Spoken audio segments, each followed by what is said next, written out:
嗨，大家好，我是阿汤。我们今天呢，终于要来开箱这个迷你的洗烘洗衣机，因为它的功能里面只有单洗、单烘或是洗加烘，它没有拖的这个功能。其他的拖，我觉得算是在洗的过程中就已经在做这件事情了。那我们今天要介绍这个洗衣机呢，我前2天呢有在我的粉丝团上面呢有大概发布了一下照片，然后有非常多人有兴趣这一台，因为大家都想要拿来洗可能内衣裤啦、袜子啊，甚至有人跟我说他是想要用来洗厨房的抹布用的。那我今天会跟大家简单的开箱这一台，以及呢到目前为止使用的心得，以及遇到了一点点小问题，然后跟大家做一点小的分享。首先呢，我们来大概开箱一下这一台，先姑且称它为迷你的洗衣机好，我们就不要讲那么冗长的名称，它就是迷你的洗衣机。那它其实没有特别的所谓的品牌，基本上就是杂牌，然后做了这个东西出来。因为呢，我来给大家看一下，箱子其实就写这样子而已，迷你的 Fully Automatic Washing Machine， 所以其实它没有什么特别的品牌名称，然后就 Made in China。比较有趣的是呢，大家去找淘宝的相关的迷你的洗衣机的时候，都会发现呢，这个呢是220伏。你基本上看到店家如果有卖110的话，点进去看的时候，你会发现110其实是卖直立式的那种，一样是主打有洗跟烘的功能。那如果你是在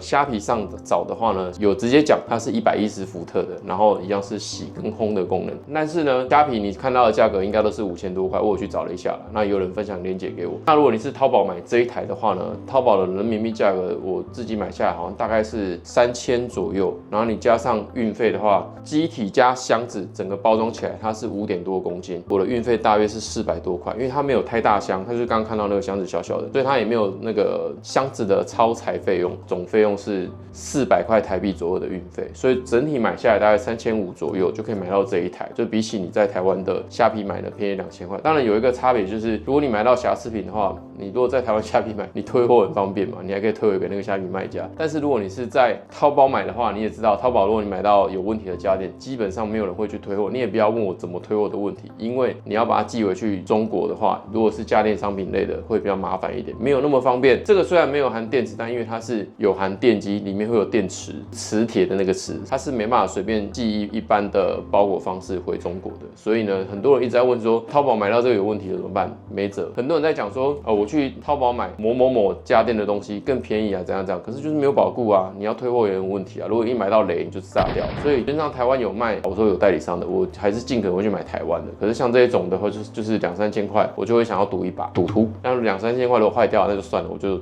丢掉再买一个。接下来我们就来简单开箱一下。拆出这个箱子之后呢，除了拿出这机体外之后，有一本英文的使用说明书，因为它这个是海外版的。我买的时候，这个店家呢，我有问他这一台呢有没有110伏的版本，然后呢，他跟我说呢，他们现在刚好有少量到货起来。当然，这个少量到货，我不确定到底是刚好所谓的白老鼠货，你知道，因为有些店家他们就会少量的话是指说他们刚好有几台新开发出来的样机，然后寄给他们，还没开始开卖，正在试用之类的，大概是这样。所以呢，我也不确定啊，反正我就不管，我就想要试试看。像我们之前有买过轻便的洗衣机，就是我之前有开箱过一小台，然后直立的，但是基本上就是单纯的转，有很简单的脱水功能，就这样，也没有什么特别的。然后我就是想要找可以有洗跟有烘的，像这种小型的，又可以壁挂，就觉得不太占空间。说明书呢，其实没有很重要，因为这个我等一下会跟大家讲一下操作，它就只有几个功能而已，所以很简单。再来配件盒里面呢，如果你家呢的马桶呢已经有装免治马桶的话，基本上免治马桶一定会有分接管出来嘛，一定会从后面的水线分接管出来。那如果你是有装免治马桶的人，已经有那个分接管的人，基本上的配件呢是完全适用你自己家里的管线，原则上应该都会适用啦。像我就很完全适用，就是它里面给我的配件几乎没有用到任何工具，除了用了一字起子把那个水先关起来，剩下全部是用手就可以完成这个分接的动作。这一台是可以接水线，也有接排水的，所以它不是你自己倒水进去然后那边洗那种，不是哦，它是接水线跟一般洗衣机一样，它就是有这种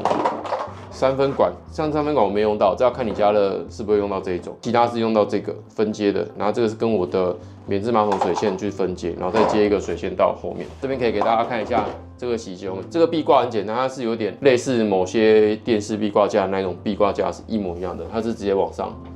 掰一下，然后就可以下来了。好，给大家先看一下它的后面，这边呢一共有3个部分嘛，这个是电线，中间电线是110的。有趣的是呢，它虽然跟我讲这个是110的版本，但是这边呢，你如果仔细去看，它写220伏以上，我猜就是贴纸没有换，啊，但是有样机这样，我才会猜它是样机，不是那种正式出货版本。如果你是海外正式出货版本，这边应该会写110师傅，这边是写220，但其他是110的版本。再次重申，它是110，插头也是台湾的插头，110的。这个比较粗呢，这是排水管，非常好接，它是塞进去而已。这个呢是进水孔，从分接管那边接完之后，这个也是塞进去就安装完了。基本上安装这个呢，我花不到10分钟的时间，大概有9分钟都是在负责做分接管那边，剩下部分就是把这个壁挂架缩。然后我在家里，因为这边是瓷砖壁，所以我很简单的是跟大家分享一个，如果你家里像我家这样子是有一个空间是这样的话，你可以用一条木条，大概抓一样的距离，然后把木条塞进去，用挤的方式把它压进去就好。然后像有点会弄出来，我就这边只有锁一个螺丝把它固定的，壁挂架就直接锁上去，然后这个就直接挂了。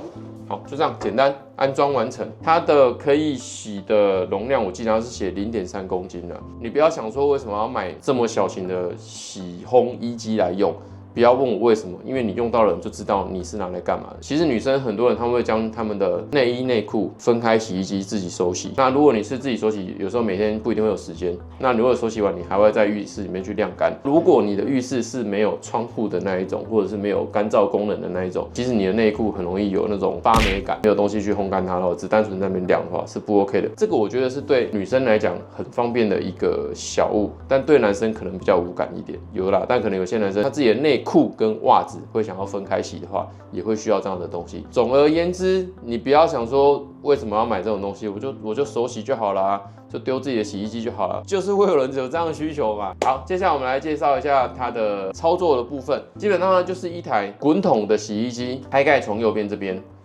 压了之后就可以打开，这样子打开。那如果开机呢，这边不是有一个指纹吗？不要误会了，它不是指纹辨识，没有这么先进，它也没有连线 App 的功能，都没有。那就是长按这个，开机完成。然后我介绍一下操作的部分，我刚刚前面有介绍到，它就只有洗、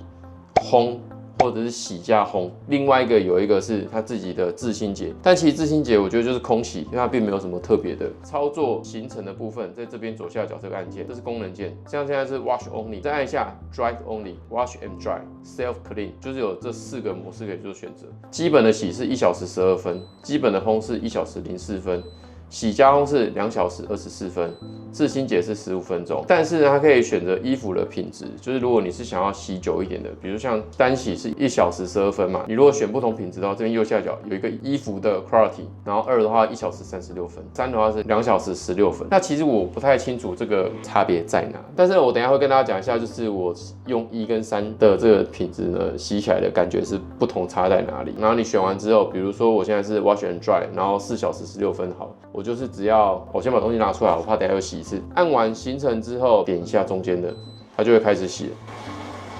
它声音其实我觉得不大，就跟它网页上讲的大概就是40-50 dB 左右吧，分贝值其实不高。晚上呢，我们放在厕所里面，把门关起来的情况下，睡觉呢只大概听得到一点点声音而已。然后它洗，你看它这边就是直接可以有排水的声音，直接就这样排水下去。像我就直接拉到旁边的那个排水孔去，它水线也会自己注水。然后这边会有一个红色的呢，会显示 Do not open， 也就是现在水线比较高的情况下呢，打开的话水会漏出来。因为我跟大家讲，它虽然写 Do not open， 但它这个门呢是没有直接帮你扣上去上锁的那种功能。一般的洗衣机或是烘衣机在运作之后，烘衣机应该有很多也没有锁，但洗衣机通常运作之后，滚筒的运作之后呢，你是没办法这样打开的，它会有那个锁扣上去，这个是没有，这个时候你是可以打得开的。那如果你想要停止的话，你其实可以按一下，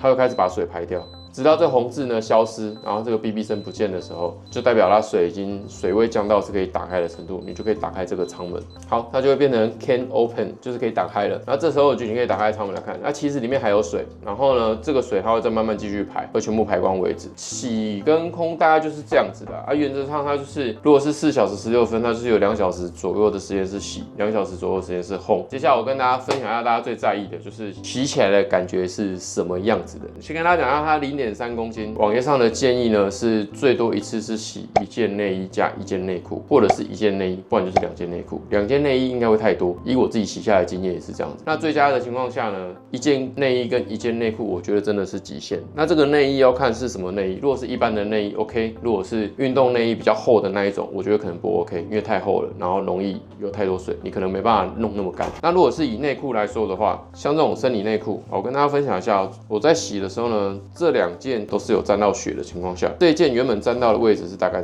在这里。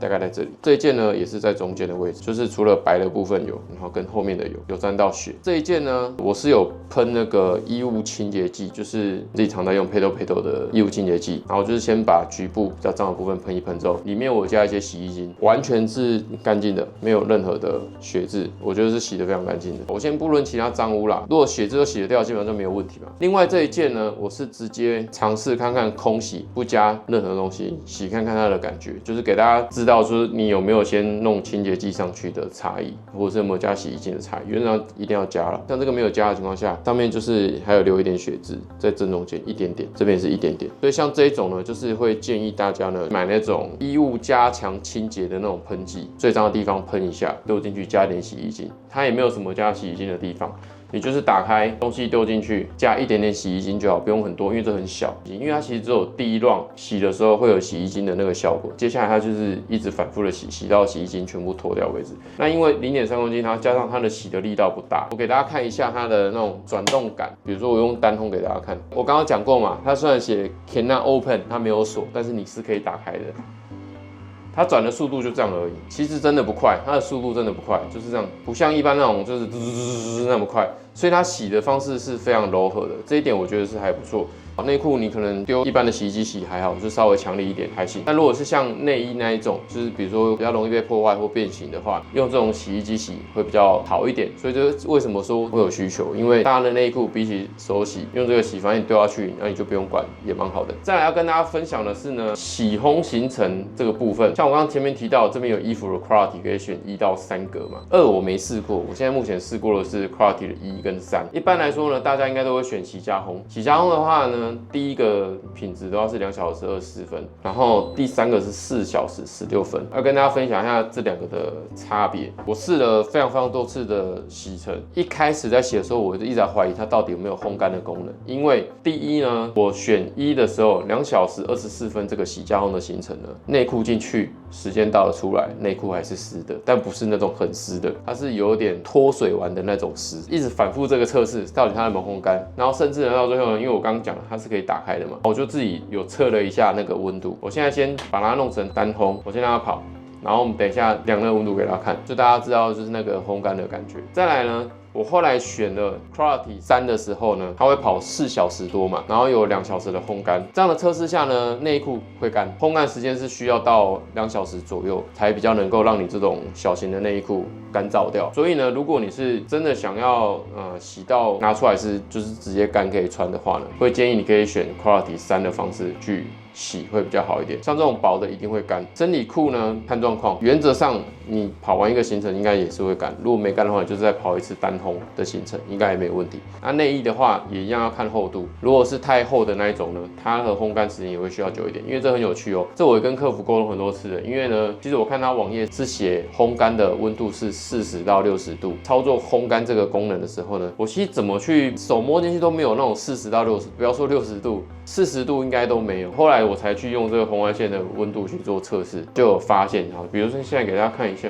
像现在伸进去，我不能说它没有温度，它是有，但是感觉就是很细微。像现在是刚洗起来，这里面有水的状况下是比较凉的。比如说我现在测温度的话，你看像现在就只有20几度，24、23，了不起25左右，都在23、24、25。那如果是等它再烘一阵子之后，水汽先蒸掉的时候，里面我测量到最高温度就30度左右，它其实没有到很高。像这个如果红外线达到是30度的话，实际温度通常会再加个3到4度左右，大概就33、34，我觉得连40度都不到。我不确定到底我买到的是有问题的机种呢，还是说它本来就是没有到那么高。毕竟它是写40到60，可是40到60又不是你可以控制的温度，就很有趣了。所以这一台呢，烘的功能部分比较有疑虑一点，因为我还没有试过别台嘛，我也不确定它的温度是不是真的可以手伸进去是摸起来温温的。照理说应该要这样子啦，但如果以洗内裤的温度来说的话，确实你温度不能太高，也是对内裤比较好一点。那这件事情我保留怀疑态度，到目前为止我也还在跟客服沟通询问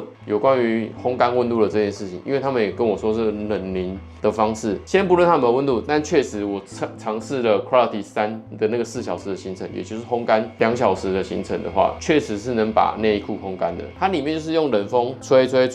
然后一直滚，吹一直滚，直到它干为止。原则上这一台大致上就这样了。你只要有搭配加强的那种喷剂，如果你有特别脏污的话，或者是你要选一下你的洗衣精好用一点的，原则上是可以洗得干净，加能够把它烘干的。那这一台你可以放在台面上使用，也可以壁挂，但我觉得壁挂会是比较好一点的，因为我有试过放在这个台面上用，洗跟烘行人有时候它会让一点点微震动，会让它稍微有移动啊。如果你要放台面上的话，建议是要放那种防滑垫在下面会比较好一点。那如果你有像我这样用壁挂的话，比较没有这样的问题。大原则上来说，3000多块就是还可以接受，虽然它不是想象的那种真的有热烘感的，就是优点是体积小，洗内裤、袜子，然后如果人真的想要洗抹布 OK， 但我没有那么建议，因为它没有真的那么热烘，所以不会有灭菌的效果，除非你选择的洗衣精就是有灭菌的效果，不然我不太会建议拿来洗抹布啦。那如果你只是为了洗掉油污，但不太在乎灭菌这件事情的话，当然也 OK。只是我讲的，如果你的抹布是比较厚的，吸水力比较强的，不见得可以直接烘干，那可能要多烘几次。那如果是以内衣裤的话，你就把它丢的洗个4小时也 OK。那其他部分就是看大家自己考量啦，这个到底有没有适合你们。然后烘的部分呢，我会再跟店家继续讨论，那到底能不能有40到60度这个范围的烘干？有可能我真的拿到瑕疵品，热度部分我讨论完之后，如果有结论的话，我会在资讯栏做一下补充，然后跟大家讲一下我后续处理的结果。那这一台我大概就分享到这边啦。购买连结我就先不附上了，大家就去搜一下吧，就是淘宝类似的，然后你每个店家都问一下有没有110伏特的版本。那除非我确定就是他那个跟店家沟通完的结果之后，如果 OK， 我再放上连结给大家去做参考。那今天就分享到这边啦。大家如果对于这台 mini 的洗衣机还有什么问题的话呢，也欢迎在底下留言咯。那我是派天哦，下次见喽，拜拜。